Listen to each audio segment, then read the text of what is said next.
यो नेपाल सरकारका प्रधानमन्त्री सम्मान्य केपी शर्मा ओलीज्यू हाम्रो सभास्थल प्रवेश गरिसक्नु भएको छ। मैले यहाँहरूलाई अघि पनि निवेदन गरिसकेको छु। आदरणीय नेता कमरेडको प्रवेशसँगै हामी उहाँलाई हार्दिक सम्मान हार्दिक अभिवादन गर्न चाहन्छौँ।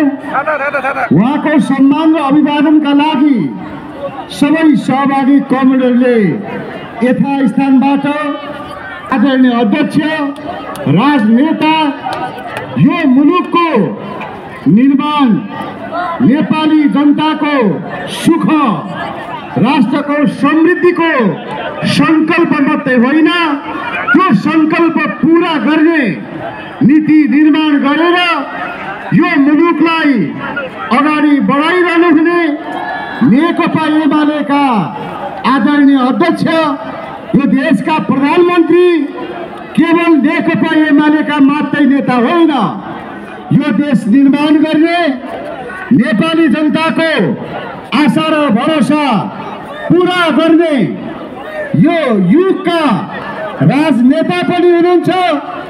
सबै यो देशका मजदुरहरू, किसानहरू, महिलाहरू, आदिवासी जनजातिहरू, शोषण उत्पीडन र विभेदमा परेका सबै मानिसहरूका, सबै नागरिकहरूका आशा र धरोहरका केन्द्र आदरणीय कमरेड केपी शर्मा ओलीज्यू यहाँ आइरहनु भएको छ।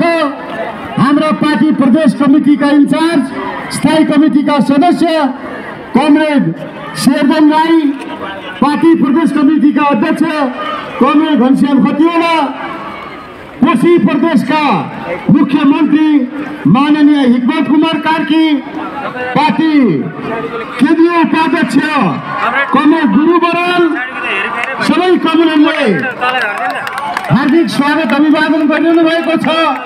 म सबै कमरेडहरूलाई यथास्थानबाट तालीले, करताल ध्वनि तालीले हाम्रा आस्थाका धरोहर सम्मान्य प्रधानमन्त्री पार्टी अध्यक्ष केपी ओलीलाई सम्मान गरिदिनु हुन म हार्दिक अनुरोध गर्दछु।